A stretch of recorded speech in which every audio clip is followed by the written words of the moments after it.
Hallo, chula duine, bhfuil fi agah dé seo?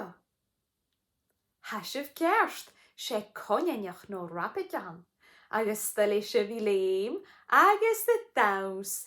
Sair son scaníis mi gaibh mun leabhar seo, iad bhfuil gach rapid daus. Schain dúndach gála gus glíbh le mádí síníich gálaigh. As y leabhar a seo, han na rapid yn trang y sein, y daus agus y clwych instrumentin. Ach yn o'r sian, ha siwnach môr ecolach yn ochgych. Syl yn ffaiad eith ffala fwy y gyslan safellge.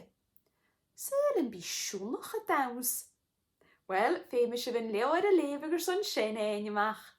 Smyr y fydd y lewer a sio ac yf myr ha, fiach galen sy'n fy ngheol as y nisrach yw gyhysiol yr son i chanach. Sy'n e fwy yn drast yma ha, cwma fydd y fy lefyg. Cheery!